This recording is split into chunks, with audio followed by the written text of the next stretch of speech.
Okay. Thank you, Avram. Okay. We are towards the bottom of 11b in Sanhedrin. Mute all. Mute all, right? Thank you. Yes, mute. Everybody muted. Let's get the Gemarah on the screen. It's that page with the map on it.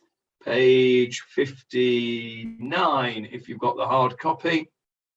And we spoke last week about this pasuk here, Lishichno Tidrishu Uvata Shama.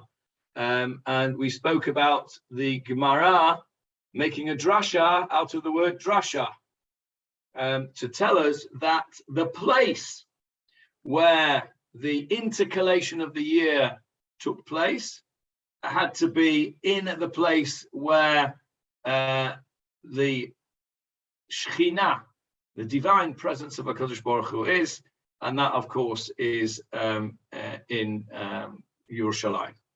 So that earlier on we talked about in what circumstances the year would be intercalated, which means because spring would be late, the grains weren't ripe, the fruits weren't ripe, etc. Those are the things that we said made the Dayanim, or more particularly the Nasi, make a decision as to which year would be intercalated. And then last week we spoke about where this process takes place, and we showed it was in Yerushalayim. And now we're going to learn another important halakha as to when the intercalation takes place. I don't mean when in the calendar, because we've already gone through that, and we've already said, and David Marks brought us some proofs that it can be all the way up to the end of Adar, even though ideally we would like it to be before Purim, so that we didn't have to do Purim twice. What we're talking about now is at what part of the day or night the process of intercalation can take place. So we're over here, Tanu Rabbanan. If you're in a big boys Gemarah or the art scroll, it's about 3/4 of the way down on 11b, and it says Tanu Rabbanan. The rabbis taught. Here we've got another one of our Ein Ela sentences. Ein ma'abrin et hashana ela bayom. We only do this intercalation process during the day, meaning only in the hours of daylight. So what happens if, I don't know, let's say the court was running late and it ran over into nightfall? No, that never happens, by the way, in the UK court system, because they knock off as soon as it's 4 o'clock. Then 10 till 4, that's a long working day for those very hard-working judges. But anyway, in our case here, it went on till the night, or even they sat at night for some reason. V'im ibruha balayla, and if they actually did do the process of intercalation at night time, eina mu'uberet, it doesn't work. The year is not counted as intercalated. That is, it's not a legal process. You cannot intercalate a year at night.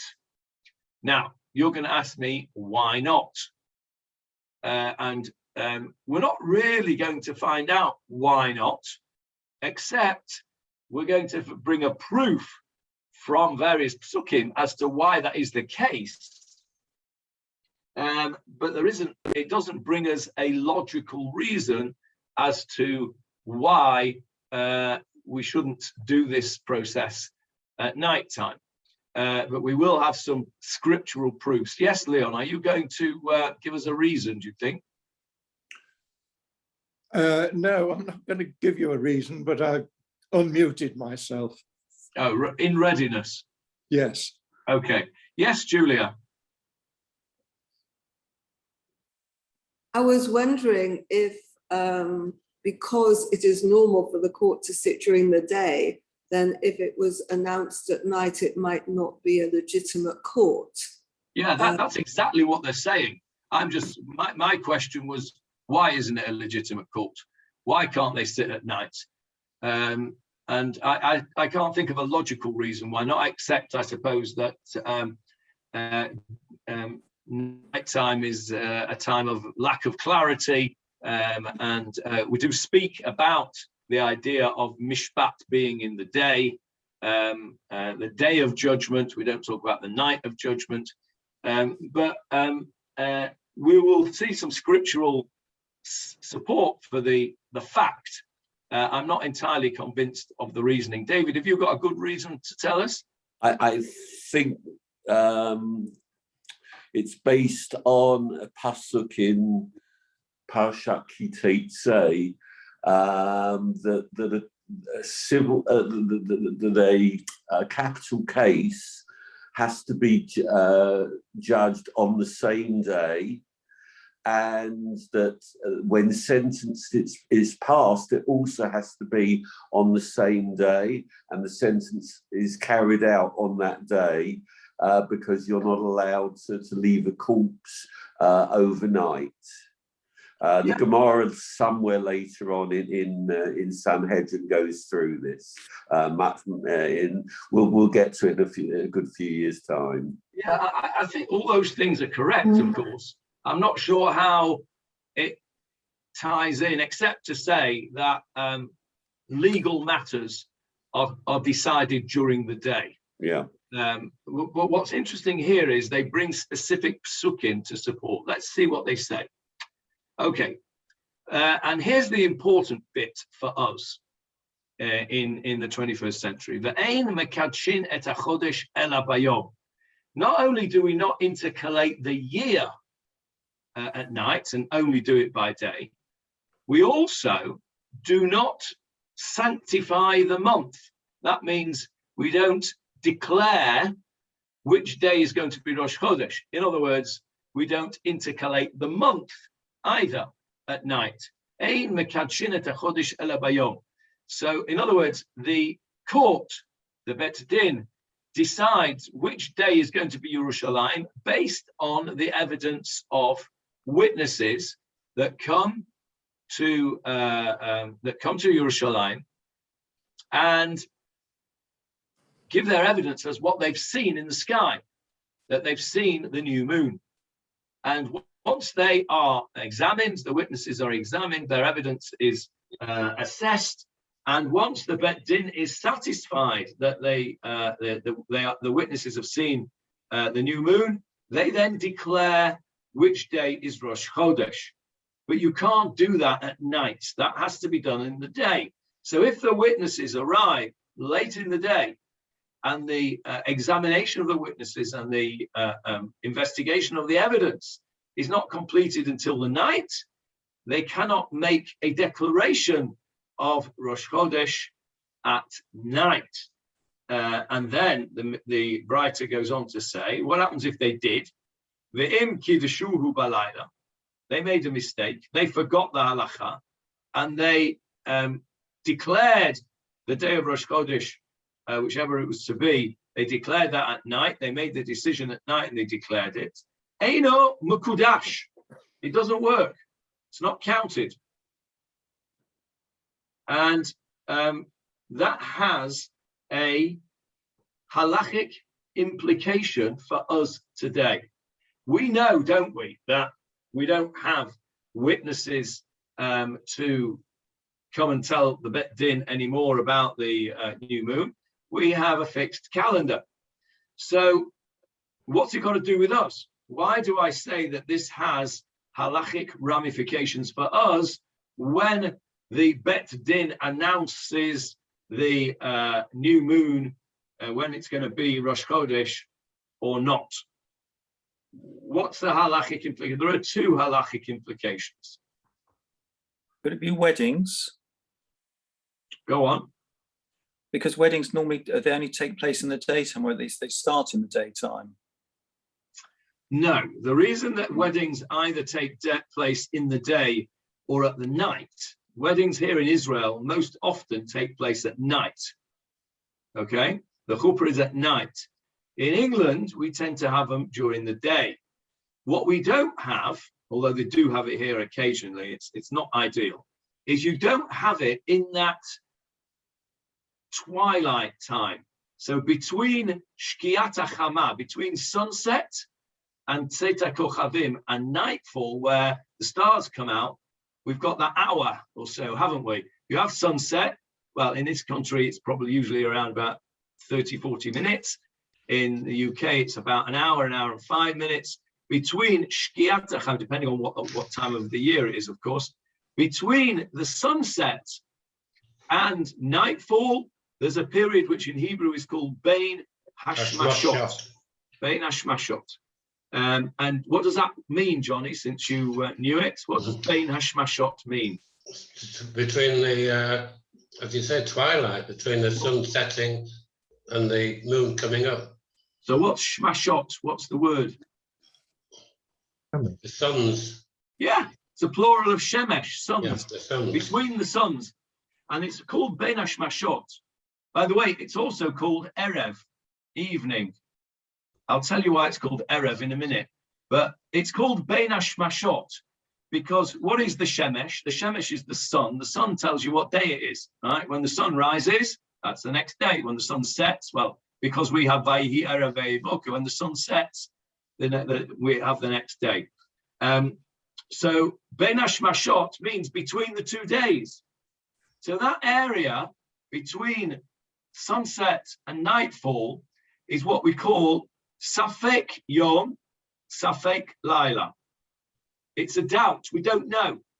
We don't know exactly when the new day starts. All we know is that before sunset today, before 4, whatever it is, 40 or something, today, maybe a bit later, 4:50, I don't know, something like that, it's Wednesday.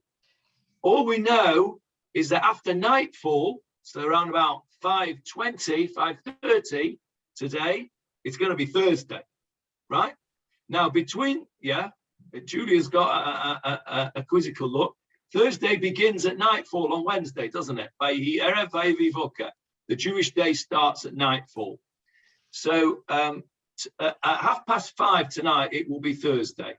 4:30 tonight, or this afternoon, it's Wednesday. Now, the question is, when does Wednesday end and Thursday begin? Somewhere between those two times. Somewhere between sunset and nightfall, there is a changeover from Wednesday to Thursday. Okay, everyone agreed so far? Everyone with me? Okay, now the question is, exactly when does that take place? Exactly, thank you. Exactly when does the day change over? Well, we don't know is the answer, and that's why it's called Bein Hashmashot. It's between the 2 days. That period of time is what they say in the vernacular, nishtahin nishtaher. It's neither Wednesday nor Thursday. Now, so what? What's that got to do with weddings, Michael?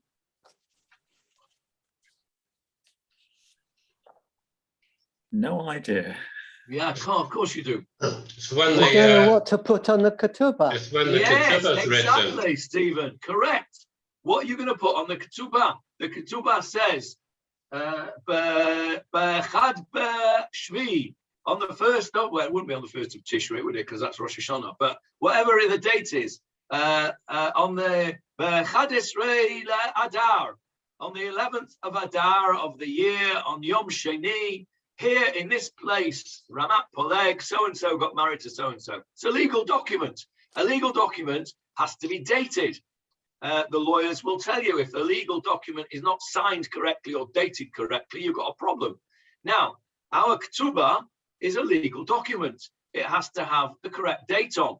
So if it's before 4:30 today, it will have Wednesday on it. Wednesday, what are we today? Well, the 15th was Monday, Tuesday, 16th. It will have the Wednesday, the 17th of Shvat. If it's after 5:30, the wedding, the ketubah will say Thursday, the 18th of Shvat. Okay? But if the wedding takes place at 5 o'clock today, you're in trouble, because what you're going to put on the ketubah.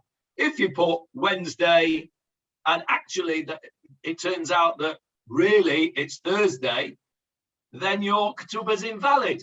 And if you put Thursday and it actually turns out it's Wednesday, your ketubah is invalid. So in places where they are strict about these things, such as in the UK, you cannot have a wedding bein hashmashot. You cannot have a chuppah bein hashmashot. You will not be allowed. The Bet Din will not allow you. No rabbi will conduct a wedding, no Orthodox rabbi anyway, will conduct a wedding between sunset and nightfall because of that legal problem. Okay? So, by the way, I promised to tell you what Erev meant. Erev means? Evening. Evening. Okay, what is an evening?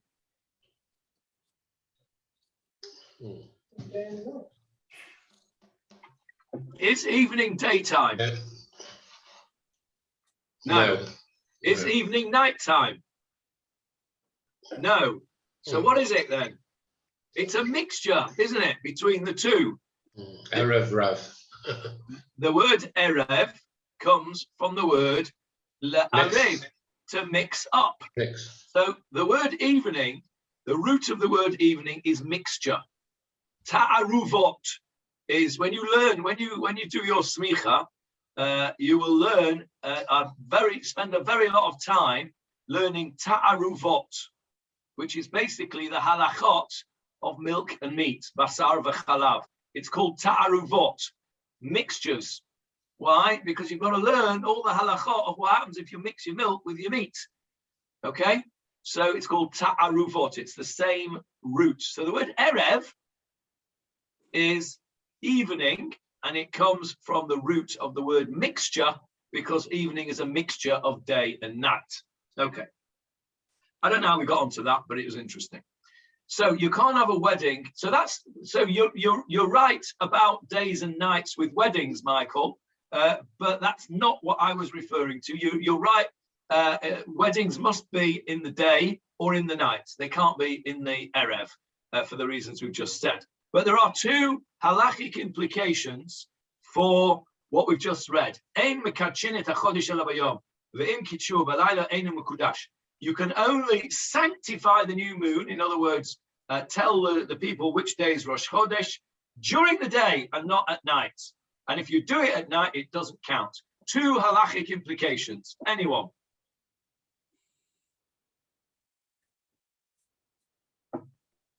Okay. Bris? Bris is in the same category as we just said with weddings, Michael. Okay. Except a bris can only be in the day. We said weddings can be in the day or the night, but not bein hashmashot. A bris can only be in the day. Why? Because the Torah says, "Imol kol basar bayom hashmini." You shall circumcise all flesh on the 8th day. Bayom hashmini, on the 8th day. And over there in the halacha says, Bayom hashmini, bayom velo balayla. You have to do it in the day and not the night. So it can be problematic in the winter in places like, let's take Glasgow, for example, where in the winter, day doesn't actually start. You can only do a Brit after sunrise, okay? After sunrise, because only after sunrise is it definitely day, okay? We've got, at the end of the night, we've got another period of, similar to bein hashmashot, haven't we? We've got the dawn, where it's started, alot hashachar, which is the dawn, and then we've got netzach hama, the sunrise. It's another period of time where it's nishtahim nishtaher. It's neither night nor day. You can't have a bris then either. Nor could you have a wedding. Nor could you have a wedding then if nobody would really want to have a wedding at that time, but you couldn't if you wanted to. But sometimes you want to have a bris first thing in the morning. People need to go off to work, so you want to have a bris straight after shachris. and then you can get to work for 9 o'clock. The only problem is, in the depths of winter, your sunrise before when you can have a bris can be as late as like 20 to 9, even later perhaps in the north of the UK. And if you go into sort of go into the Scandinavian countries, you don't have any light at all from November to March. So nightfall begins in November and ends in March. But in our situation there, you could not have your Brit before sunrise, which going to because the other it's end of gotta the be scale, by doesn't it make a difference to set the date of somebody dying as well, and the Shiva period and Avelus for the year? Shiva is not quite so difficult because Shiva starts when the burial starts. Which is why in the winter people will rush to try and get the Levaya before Shkia so that the Avelim don't have to sit an extra day of Shiva. Yeah, correct. So it goes, but you're right about the Yortzeit. Somebody, let's talk about a bris first of all. Let's go to the other extreme. Somebody who is born Bein Hashmashot. Okay, so somebody is born. Let's say a baby is born today at 5 o'clock, and you have to do the bris. It's a mitzvah deoraita. It's a Torah law to do the bris on the 8th day. So when are you going to do the bris? Is 5 o'clock today Wednesday? In which case you'll do the bris next Wednesday, because Wednesday is the first day, and then Wednesday will be the 8th day. Or is 5 o'clock today already Thursday, and therefore you do the bris on Thursday? So you've got a problem. The answer is don't have a baby bein hashmashot, because it causes problems. Anybody know what the halacha is in that situation? When will our baby who's born at 5 o'clock today have his bris? 8 days from the next day. So it'll be Thursday, right? Yeah. Correct. Why? Because it's counted, Ben Hashmashot for a bris is counted as being the next day. Why? So you can delay a bris anyway. There's the point. There's the point. You can do a bris. A bris is kosher, even if you do it day 9, 10, 11, 12. The oldest person I did a bris on, who was not a convert, was 53. Wow. Okay, and so he was a bit late. It's a very interesting story, which I'll tell you another time. But so you can do a bris after. You're meant to do it on the 8th day. Can you do a bris on the 7th day? No. Why not? Because the Torah says Bayom Hashmini on the 8th day. And then the halacha, if you look in the Shulchan Aruch, and if you want to look it up, it's Reish Samech Gimel, says Yom Hashmini, Toch Shmini, within 8 days is no good. It's got to be at least 8 days old. It's got to be on the 8th day or beyond. So if 5 o'clock today is really Thursday and we do it on Wednesday, then that's the 7th day. If today is at 5 o'clock today is really Wednesday and we do it Thursday, okay, we've done it on the 9th day and not the 8th day, but at least it's a kosher bris. So a baby who's born bein hashmashot, his bris is done on the following day. It has other implications, which I'll tell you in a sec when Leon has asked his question. I'm surprised that you go to the later day of the 8 days and not the earlier date. Didn't Moses get into trouble for being late circumcising his child? You're right. You're right. And we do have a concept of zrizim makdimim lemitzvot. You have to, those who are keen and those who are enthusiastic, do their mitzvot at the first possible opportunity. So you might think that, Leon. The only problem is that there is no mitzvah to do a brit on day 7. And therefore, if you do it on a day which might be day 7, you've done nothing. All you've done is cause the baby some problems, because then afterwards he has to then undergo another procedure called hatafat dam brit to convert his circumcision into a Brit Milah, because there is no mitzvah to do a Brit on day 7. Because you could argue, well, if we've got to do a Brit, let's do it the second he's born.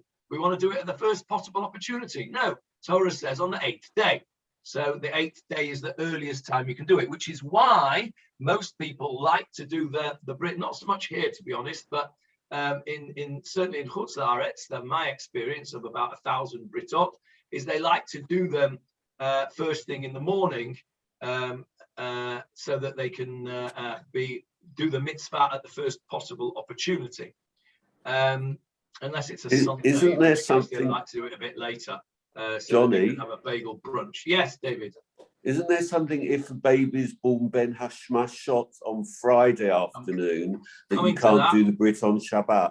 Yeah, coming to that exactly. That was going to be my next scenario. Next scenario is exactly what David has said. You have a baby who is born 5 o'clock Friday afternoon. Okay, 5 o'clock Friday afternoon. We don't know whether that is Friday or Shabbat. Okay, if it's Friday, then he has his bris on Friday. But we've just said that a baby who's born Ben Hashmashot can't have it on the Friday because that might be the 7th day. So we put it off to the next day. So then you would think he would have his Brit on Shabbat. And we all know that you can do a Brit on Shabbat. If a baby is born on Shabbat, then the Brit is on Shabbat. That's the 8th day. But what about if a baby is born on a Friday and he's not ready for his Brit on a Friday for whatever reason? Let's say he's a little bit unwell or what have you, and he's ready for his Brit on Shabbat. Do we do the Brit on Shabbat? No, we don't. We don't do a delayed Brit on Shabbat. A delayed Brit has to be put off. Shabbat doche. Sorry, the other way around. Brit doche et Shabbat. A Brit pushes aside Shabbat. You can do a Brit on Shabbat, even though you're doing things that you shouldn't normally do on Shabbat. You can do that for a Brit, but only for a Brit on the 8th day. A Brit after the 8th day, you can then push off that. You already pushed it off, so you push it off another day and you do it on the Sunday. Now, since our baby born on Friday at 5 o'clock might have been born on Friday, because we don't know when Shabbat actually starts, then you can't do the Brit on Shabbat. You can't do it on Friday because it might already be Shabbat, and therefore his Brit is not due until Shabbat. But you can't do it on Shabbat because it might have been born on Friday, and then you're doing a delayed Brit on Shabbat. So a baby born at 5 o'clock on Friday will have his Brit on Sunday. You can't do it on Motzei Shabbat because that's nighttime, and we've already said it has to be by Yom HaShmini on the 8th day or during the day. So then it has to be on the Sunday. Okay, that was all very interesting, but it's nothing to do with the two halachic implications that I'm still trying to tell you about. Have you got any other suggestions other than wedding and Brit for us to go through? Could you repeat the question, Johnny? Okay, you've forgotten the question. We've gone so far off on a tangent, Yeah. We've forgotten the question. The question is this. The Gemarah says, we do not mekadesh et hachodesh, we do not sanctify the moon, the month. In other words, we don't announce when Rosh Chodesh is going to be, which day it's going to be, except during the daytime. And if we do that during the night, it doesn't count. There are two halachic implications of that statement which are still relevant today, even though we don't go anywhere near sanctifying new moons, because we've got a fixed calendar since the 4th century CE. But even in the 21st century CE, that statement of the Gemarah, of that Breita, has halachic implications today. Is announcing it, Johnny, when you call out the time of the moon? Yes, that is number one. That's number one.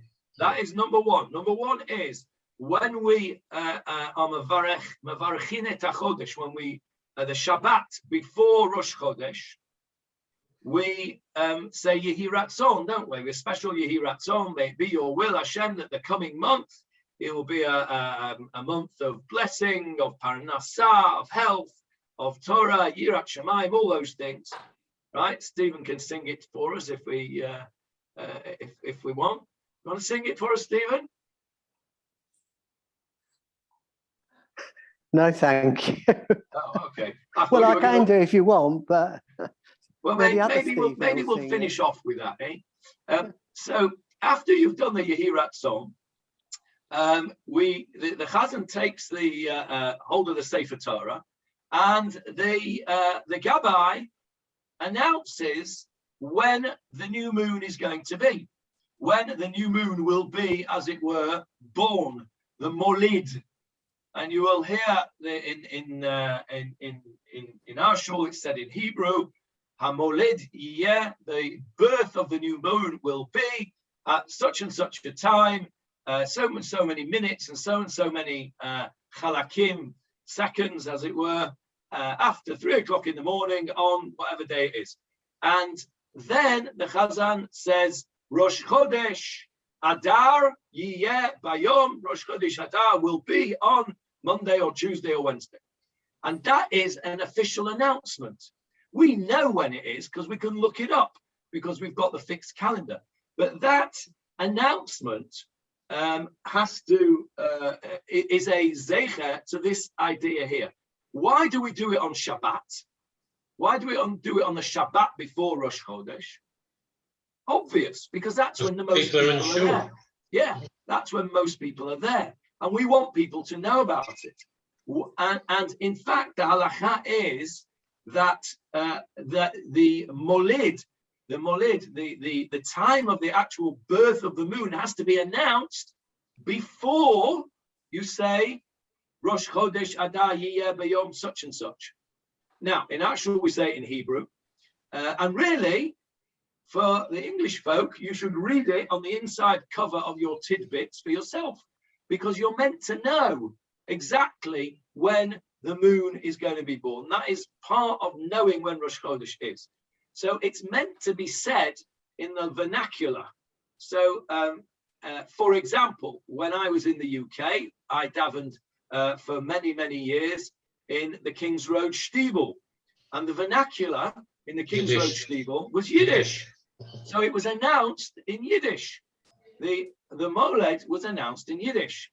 Then when I went to go and daven in Heathlands, which is a more English type of environment, the announcement was made in English.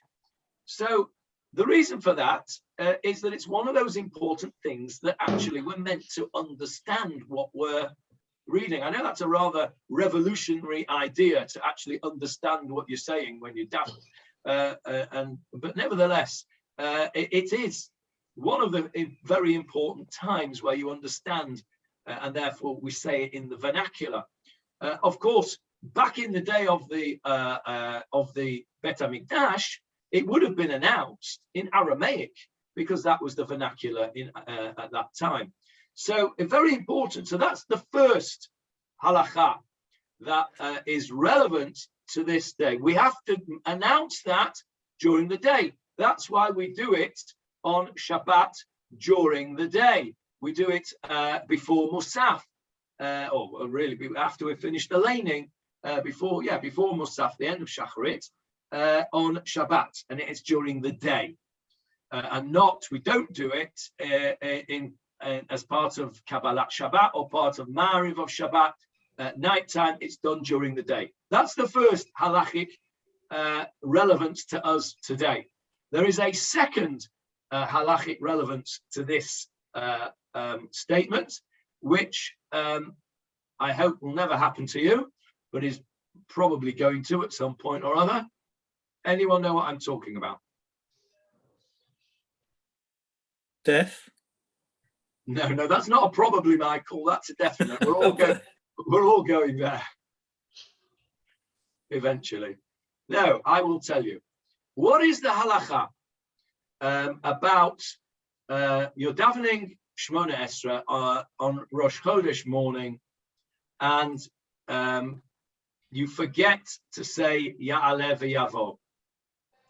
And Rosh Chodesh morning, you get to the end, Osei Shalom Bimromav, 3 steps backwards, and you realize you've forgotten to say Ya'aleh v'yavo in your Shmona Esrei. What do you have to do? What's the halacha? You shrug your shoulders and say, oh, well, never mind, I'll hear it when the chazan repeats. And you can say, amen to his bracha, and therefore you've been yotze. Or do you have to start again and do it all over again? Or carry on with Hallel. Or carry on with Hallel, all right. Well, you've got to have chazarat hashatz first. Oh, you mean if you're at home? At home. You're definitely at home. Okay. So what do you do, Johnny? You've forgotten Ya'aleh v'yavo, and you remember before Hallel. Do you do it again, or you carry on with Hallel? I carry on with Hallel. Okay, Johnny would carry on with Hallel. Would anybody disagree with Johnny? Can you say it again in Musaf? Say it again in Musaf. Okay. No. Don't think you. I don't think you say it again in Musaf. Don't think Ya'aleh v'yavo is in Musaf of Rosh Chodesh. Not Ya'aleh v'yavo, but they're very similar. Okay, so you're mentioning Rosh Chodesh in Musaf. Okay, that would be a reasonably logical thing to say if you didn't know the halacha. Okay, your logic bears scrutiny, Johnny. David is going to disagree with you, aren't you, David? Yeah. What would you do? I think the halacha is different. At Mariv, you don't have right. We're not in Mariv. We're in Shacharis. So I'm saying for Shacharis and Mincha, you have to repeat. Okay, and stop there. Okay. Okay. Shacharis and Mincha, David says you have to repeat. And that is the halacha. So if you remember before Hallel, then you have to go back and start all over again. Let's just take this opportunity. I know we're not learning Gemarah here, but it's important. This is an important halacha that you know, and it's based on our Gemarah, so I feel justified in doing it. In Shacharit and Mincha, this is the halacha. If you get to Hamachzir Shchinato L'Tzion, okay, just before Modim, and you haven't said Baruch Atah Hashem, and you remember, oops, forgot Ya'aleh v'yavo, then you go straight back to Ya'aleh v'yavo, say it there and then carry on Baruch Atah Hashem Hamachzir Shechinaso L'Tzion Modim Anachnu Lach. Okay? If you have said the bracha Baruch Atah Hashem Hamachzir Shechinato L'Tzion, and you've already started the next bracha of V'chol HaChayim, okay? You've of Modim, I mean, you've gone on to Modim.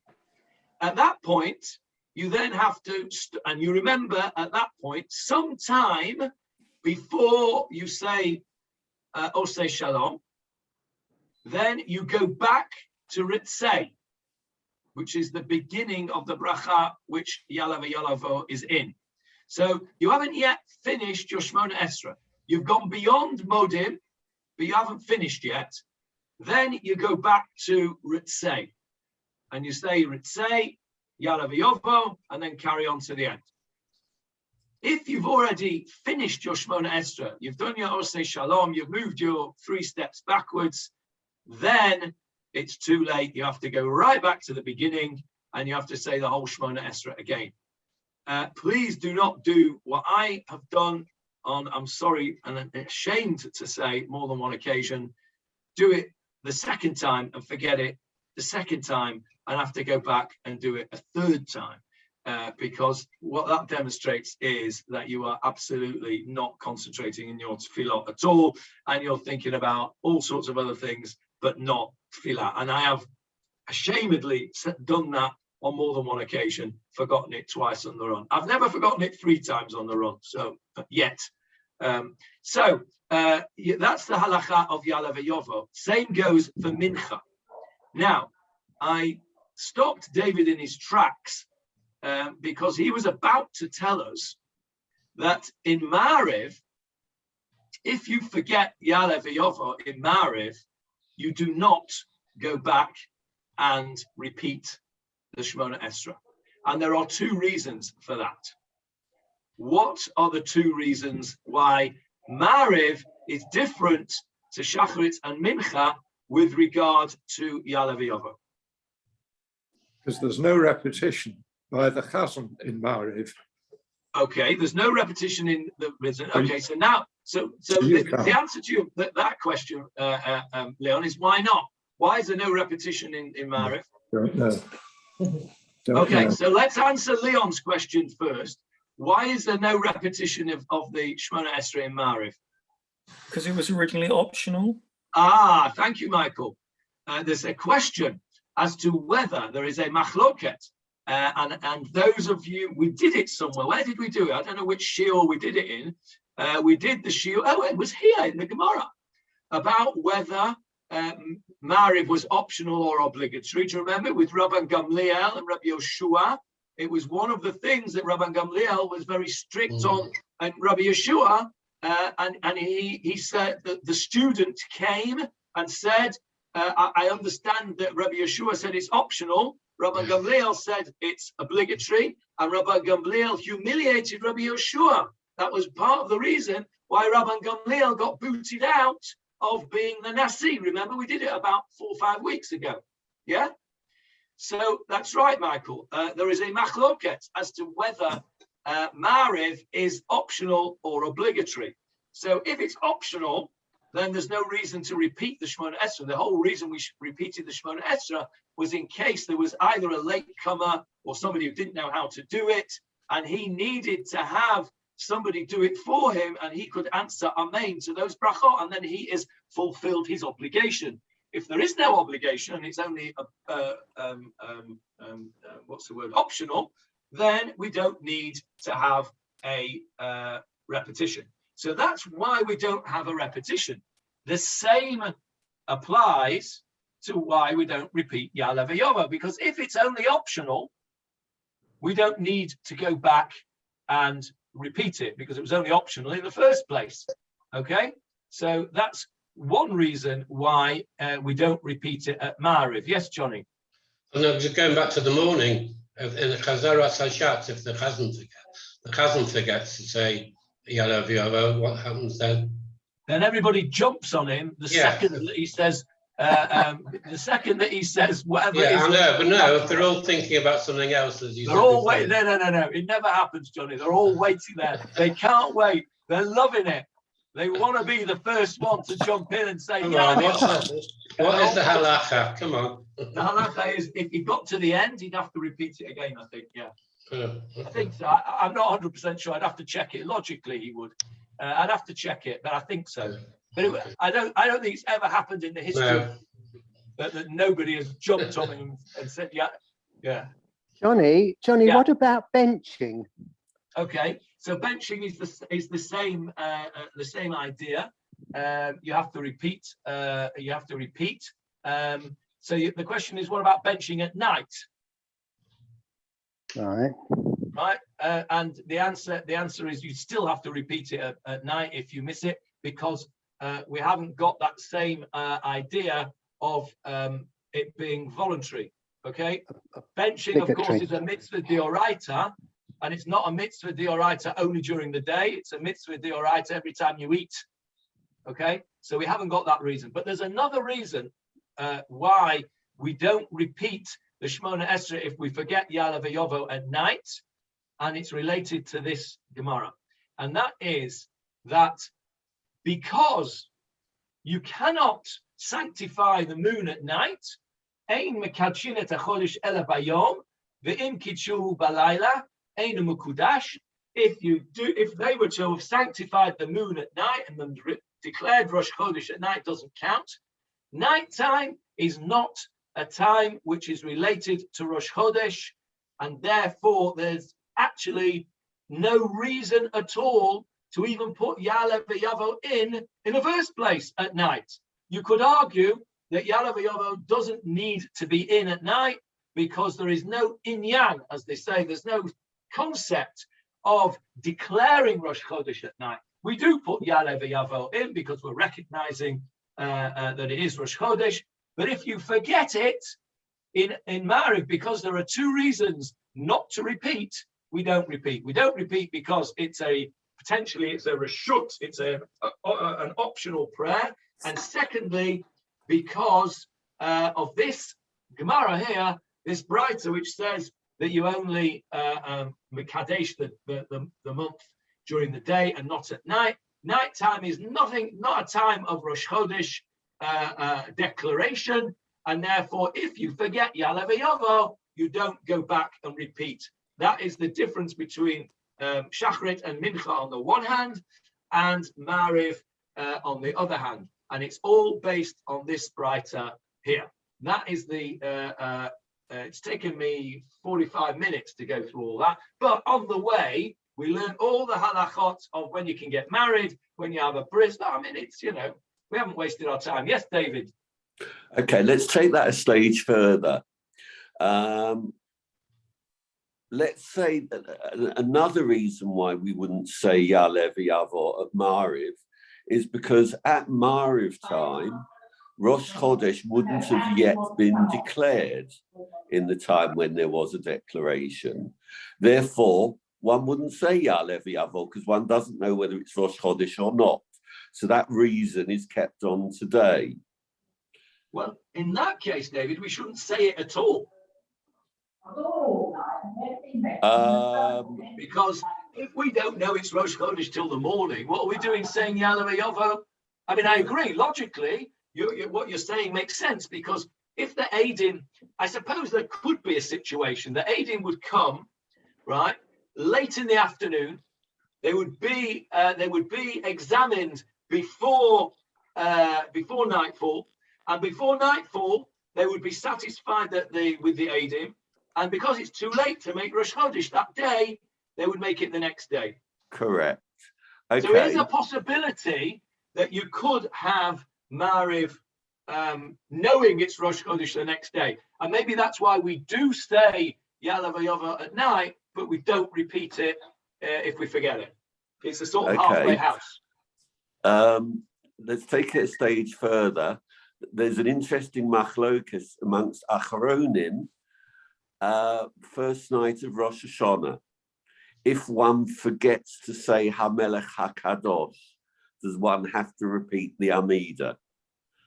And there's an interesting mix of views based on the same thing, that Rosh Hashanah relies on the sanctification of the new moon, and since it can't be sanctified at night, therefore, if you forget HaMelech HaKadosh, according to some opinions, you don't have to repeat. Okay, I have to be honest, I was not aware of that opinion. It's not how we paskin, as you probably know. If you forget HaMelech HaKadosh on the first night of Rosh Hashanah, you do need to repeat. But that's very interesting. Now, I'd like to. Can you send me or send us all on the group the reference to that machloket? I'd like to see. I'd like to see which opinions are different to how we paskin. That's very interesting. But it's logical, isn't it? It makes sense. It makes sense. If we're gonna...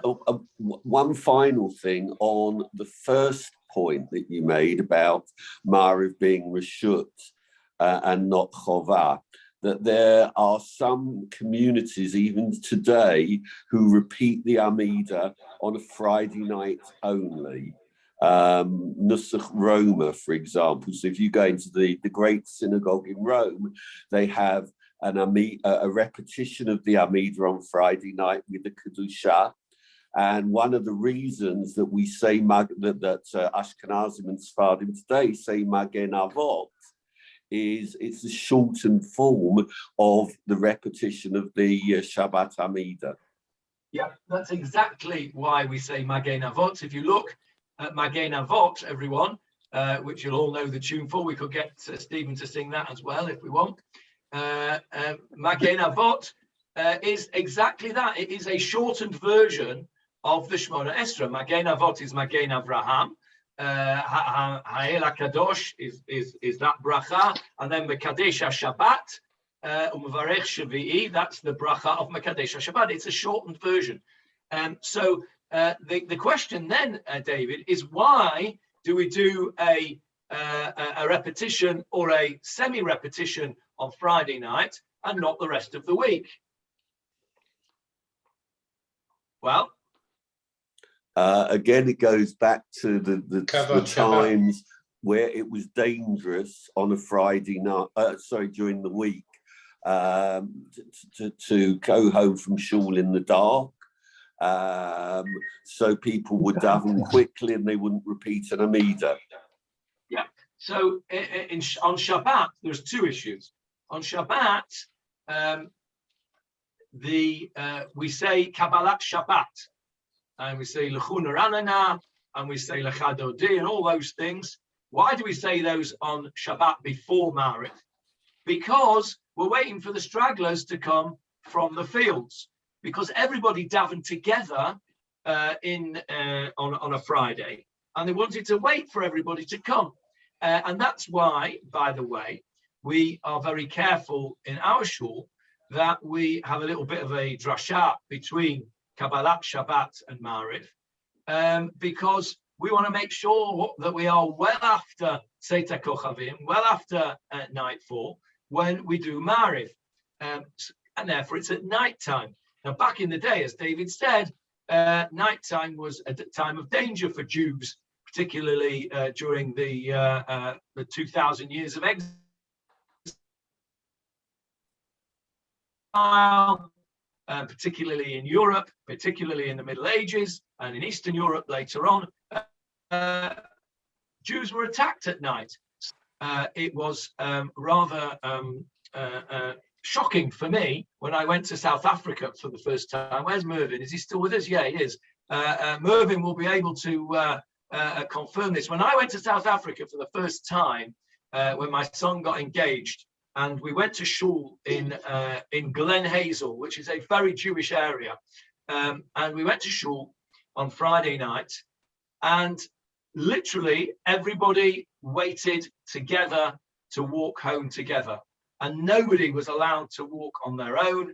And it really was exactly like we're just saying. It wasn't safe. I mean, that was a big shock for me. Mervyn was probably used to that kind of thing because that's what he was brought up with. But it was dangerous. You weren't allowed to be out on your own at night in those places. It was dangerous. I was staying literally, when I say round the corner, I mean round the corner from my mechutin, literally the next house, but it was round the corner. So he was on the corner of one street, and I was round the corner on the other street, literally the next house. It could not have been more than 50 yards from front door to front door. He would not let me walk alone from there to there. He came with me with his gun to make sure that I was safe. And so this is what it was like back in the day. People waited and they all went home together, and they didn't want it to be too late. Shabbat, of course, there's more people there. It doesn't really matter if it's a little bit later, and so they could have a sort of mini repetition of the Amida, and that's why Magei Avot is part of the Friday night service. Also, again, for the late stragglers as well. Although you would hope that there weren't any late stragglers as late as that, because it's already well into Shabbat by then. You'll be interested to know, if you go back to Glen Hazel nowadays, you've got armed security guards stationed every few hundred meters in the whole of the ghetto there, 24/7, which is paid for, I believe, by the Jewish community. Yeah, I believe so. It's called GAP, I understand, which stands for Glen Hazel Armed Patrol or something like that. Mm. It's a frightening place. Mervyn, you're much better off over here. Much better off over here. We're very happy that you're here. I'm also very happy to be here. I'm sure you are. Okay, how did we get onto that? Oh, yes, Mekadesh Tachodesh. Okay, so let's just, we've got a few more minutes. Let's go into the Gemara and have a look. Yes. Johnny, can I just interrupt a minute? You said that about blessing the new moon, but you say Kiddush Levana, don't you? You do say Kiddush Levana, but that's when you're actually seeing the moon. When you see the moon after the new moon, you're blessing the fact that you can see the moon. You haven't got a choice except to do that at night.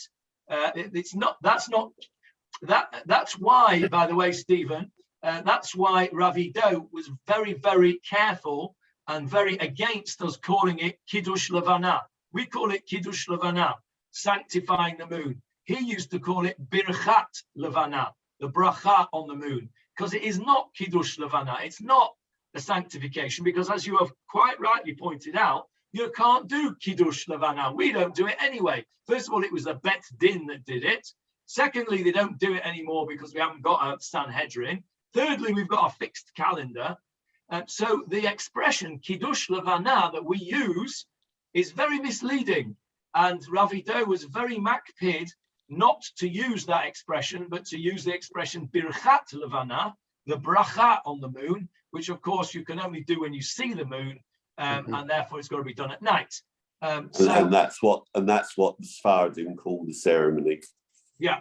So we Ashkenazim who call it Kiddush Levana, it's wrong. It shouldn't be called that. It's incorrect. It's misleading.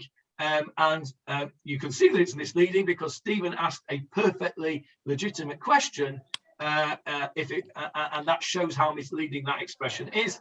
And it should be referred to as Birchat Levana, the blessing of the moon. Okay, let's just spend the last couple of minutes just going to the Pasuk, and next week we'll go into the Pasuk in more detail. I thought we might have got to this today, but then I went off on all sorts of tangents about times and things, and so we go at our usual snail's pace. Anyway, the verse that the Gemarah brings to prove what it's just said about these two things, that we don't intercalate either the year or the month during the night, and we can only do it during the day. They bring this famous pasuk, Tikeu Amar Rav Abba says, my kra, where's your proof? My, literally, what? Kra, verse, kra from Koreh, to read. Where is it read? My kra, where have you read that? What's your proof? Says Rav Abba. And then he brings the proof. And he brings this famous pasuk, Tikeu b'chodesh shafar b'keser leyom chagenu. Now, would you like me to get Stephen to sing that? Stephen, tell us where and when you would sing that. Well, it's Rosh Hashanah in Ma'ariv. It's in the davening of Rosh Hashanah, and where else is it in Rosh Hashanah? Kiddush as well. Correct. It is in Kiddush of Rosh Hashanah morning. Rosh Hashanah morning. It is in Kiddush. Tikeu b'chodesh shafar b'keser leyom chagenu. Now, let's just go. Let me just stop the share, and let me share you something else. I got it all ready for you. I've got loads of things ready for you today, which I have not used at all. Where is it? There we go. Let me just share it with you. Share. There we go. I have shared with you Rosh Hashanah daytime Kiddush. Can you see that? Yeah? Okay. There's our pasuk. Tikeu b'chodesh shofar b'keser leyom chagenu ki chok l'Yisrael hu mishpat le'Elohei Yaakov. And here's the translation. Sound. Oh God, you should be doing this, Leon. Come on, you've done nothing today. This is verse 4 of chapter 81 into Tehillim. Yes. Yes, that's right. Blow the shofar at the moon's renewal, at the time appointed for our festive day, because it is a decree for Israel, a judgment day for the God of Jacob. Okay, now then, sound the shofar on the new moon on the appointed time of the day for our festival, for it is a statute for Israel, the judgment of the God of Jacob.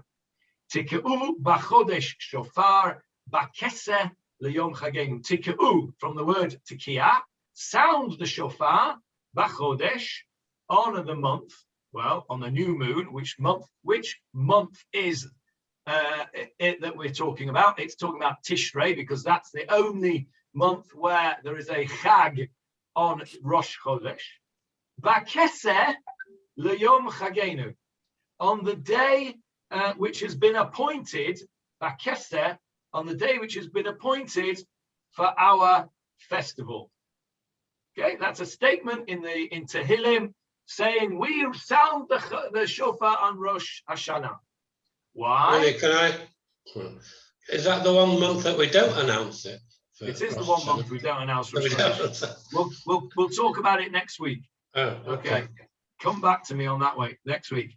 And then the pasuk goes on to say, Ki chok l'Israel, it's a statute for Israel. Mishpat lelohei Yaakov, it's a judgment for the God of Jacob.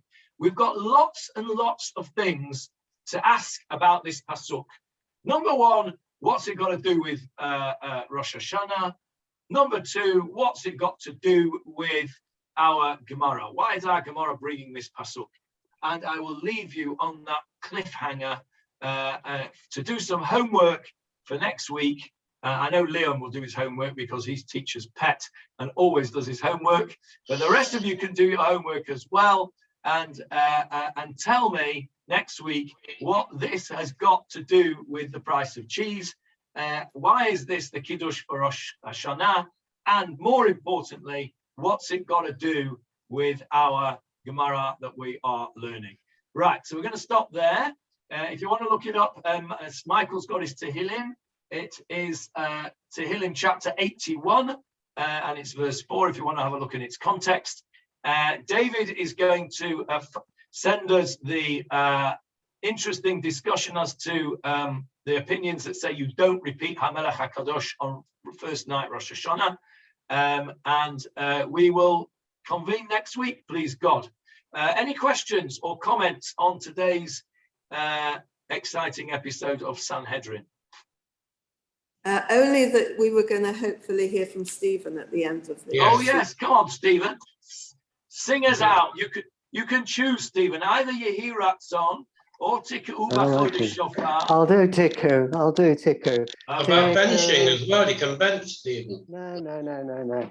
Tikkun Bachodesh Shofar, Keseh Yom Chagenu, Ki Chok l'Yisrael Hu, Mishpat lelohei Yaakov. Whoa, Sorry, bravo. Stephen. I could have done it with you, Stephen. Sorry. Thank you very much, Stephen. Any other comments or questions? Johnny, Yes. I said last week that I'd spoken to someone at the Egyptian embassy. Oh, yes. And they said, ring after 11. So I did. I got a real put down. We don't discuss political matters. Thank you. Bye-bye. Okay, well, we'll have to find an Egyptian on the street to ask the question then. Okay. The question for those of you who don't know what we're talking about, Leon posed a very good question is, what do the Egyptians think in today's world of wokeness and cancel culture? What do the Egyptians think about us slagging off the Egyptians twice a day for putting us into slavery? Leon phoned the Egyptian embassy to find out what they thought, and quite clearly they didn't want to discuss it with him. Shame. Okay, anybody who knows any Egyptians on the street, feel free to ask the question and report back to us. We'd be delighted to hear from you. Okay, everyone. Bye. Have a good day. Thank you. Bye-bye. Thank you. Shabbat shalom.